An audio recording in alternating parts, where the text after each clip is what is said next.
Hello dear viewers, Anuja here from Unicorn Creations. So today we will be seeing how we make our fridge magnets. So here you can see a number of bases painted. So what we do actually is we get our designs, and once we receive them we paint it, and using acrylic paints or any color pens we color them, and then after coloring is done, then we keep it for drying. So after drying for something around 1 day, 24 hours, what we do is we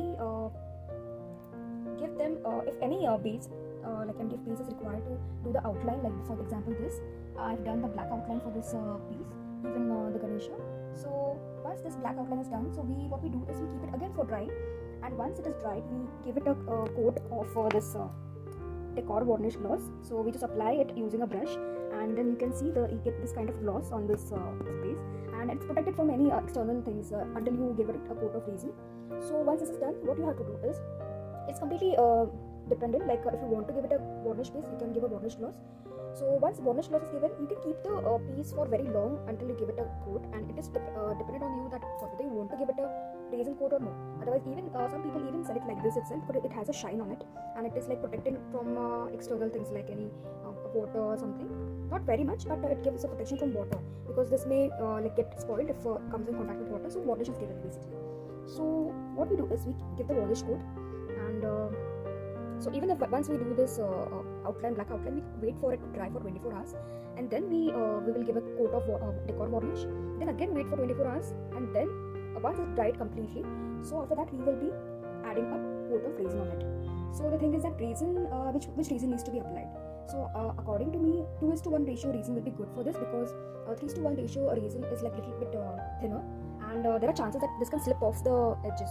So since 2:1 ratio resin is good, so what we can do, we can just apply 2:1 ratio resin, give it a nice coat, and keep it for drying, and then we can apply the magnetic sheet on the back side, and then yes, your fridge magnet is ready. But in this case, what happens is,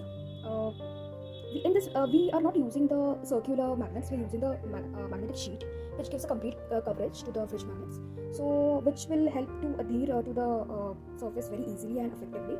So here we are done with the fridge magnet.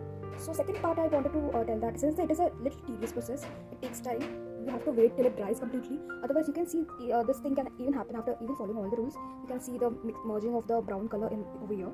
What happens is, sometimes the colors are such that they may tend to react with the varnish, and they may spread into your other colors. So even after taking care, this happens. So in this case, again we have to give it a coat of color, and then again we have to put the varnish, and then we have to put the resin. So in this case, what happens is a lot of time is required. So because of that, we have kept a pricing like this. So it is not, anyone would think that it is very costly or something, but actually it is not. It takes a lot of time and patience to complete each and every one piece of fridge magnet to become very good in look wise.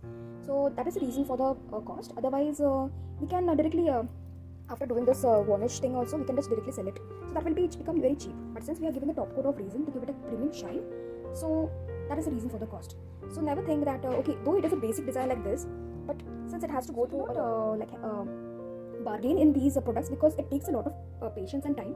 So please do support the small business, and please do understand the pain too, and please do purchase it and help us to grow. Thank you.